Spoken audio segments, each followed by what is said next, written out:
Today I want to discuss the homeless challenge, the problem that is plaguing California and the Los Angeles community, which is where I recently resided for quite some time. The homeless problem.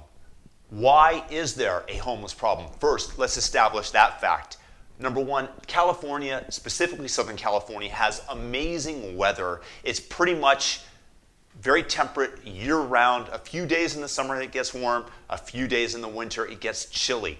Perfect weather year-round. That is one of the main things that will draw homeless people from the Midwest, from anywhere, because if you're going to be outside 24 hours a day, far better to be in a place that is nice, and California is certainly that. Second of all, you have an inept government that has done nothing for years and years, and there's plenty of blame to go around. I'll get to that. But right now in California, in Los Angeles, you have a leftist government that supports homeless people, turns them into heroes. You can't touch them. You can't do anything about them. Consequences be darned. And then you have the homeless experts. You can read in the Los Angeles Times, one of the major problems, one of the major considerations for the homeless people is the price of housing.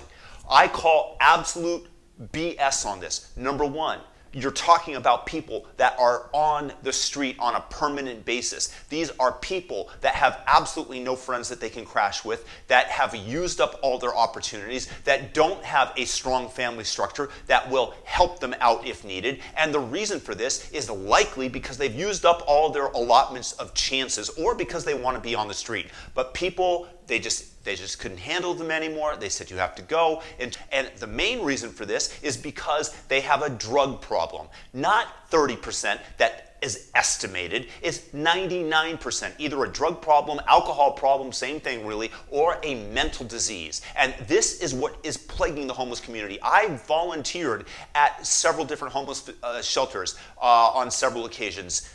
And each time that I was there, you saw people that just weren't with it. Or if they were, and they were trying, maybe they were fellow volunteers that had a room to sleep in, that were formerly on the streets, that had been off the streets for 5 weeks, as I encountered at the Mission in downtown Los Angeles on Skid Row.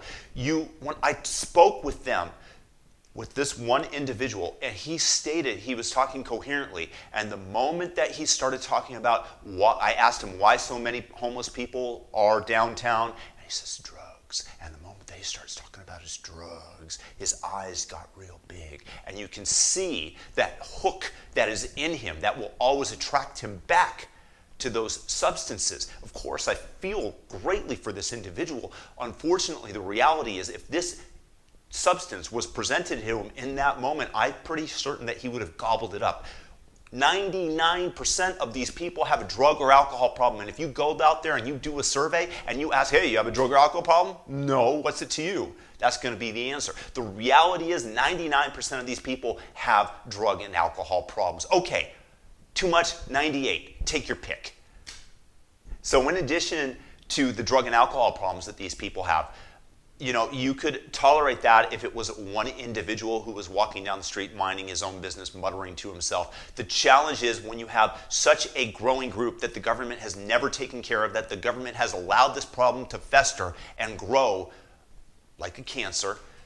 Unfortunately, it does not just live and let live anymore, because aside of the fact that you have crime, stolen bicycles, you have a total sanitation problem. There are negative externalities involved here for society at large. So as the feces, as the urine pile on, it attracts rats, rodents. Now, these are the bringers of disease. They bring the fleas. The fleas are there, and soon everybody will be infected. This is akin to 800 years ago when we had bubonic plague that decimated Europe. And guess what? There is evidence that the bubonic plague is going to come back. If you talk to infectious disease specialists, they will tell you that measles, tuberculosis, and typhus are already on the rise. And years ago, there were actually cases of bubonic plague, and Los Angeles County had a clever idea. They ended up killing 2 million rats.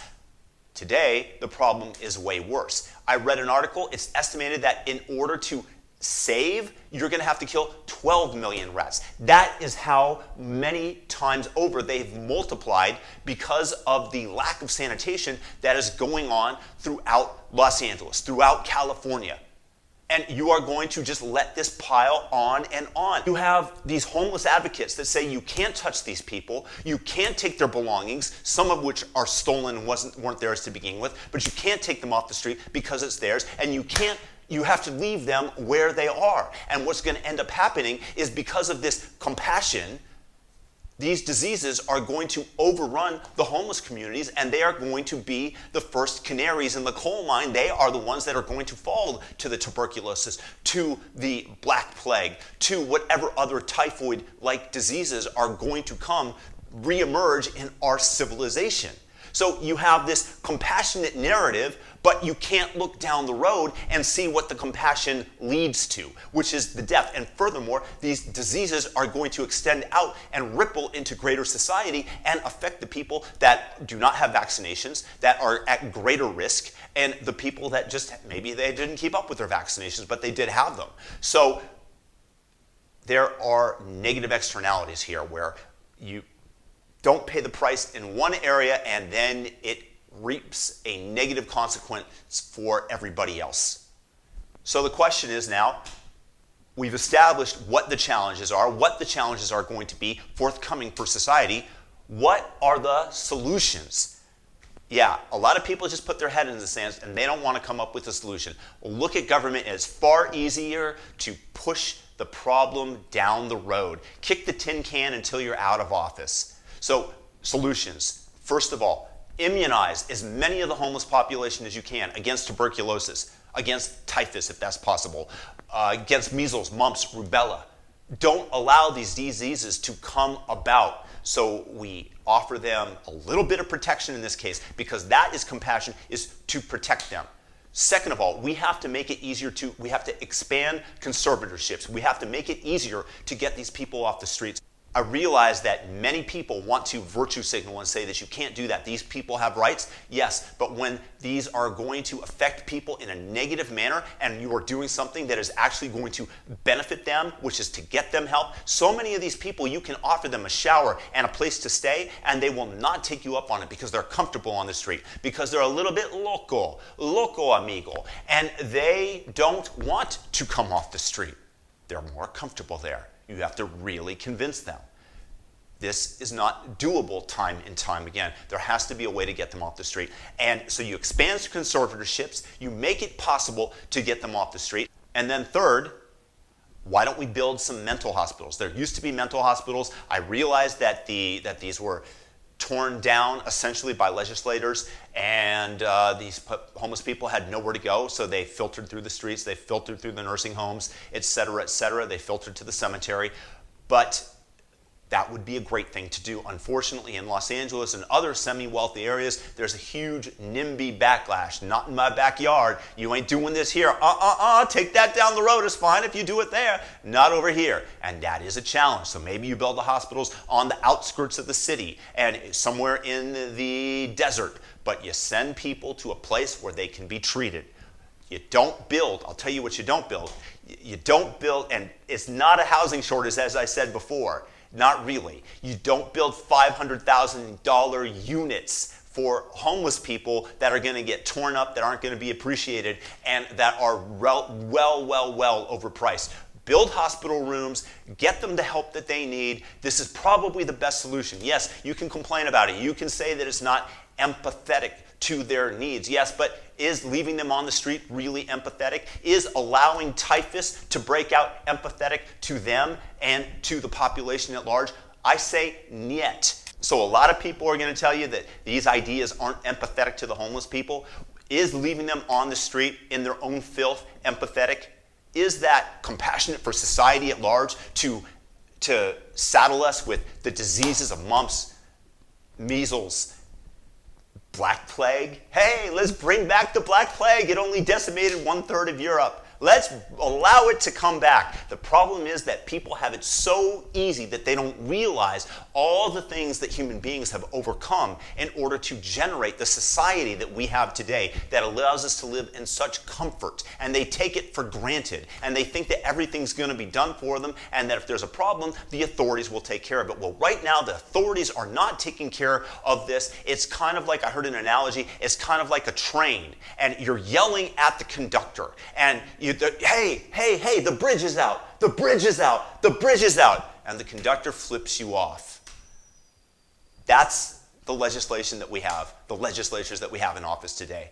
And something has to be done. And I'm going to side, in this case, with the right side of the aisle because the left has proven itself to be positively fallible in dealing with this, positively incapable of dealing with these problems. So let's get new people in there that actually have the spine to take care of a problem. Woo!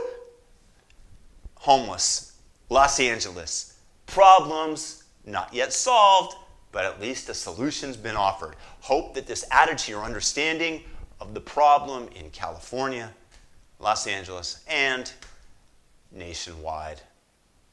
If you like this, subscribe, share it with friends, hit that like button, and peace and blessings to every single person out there.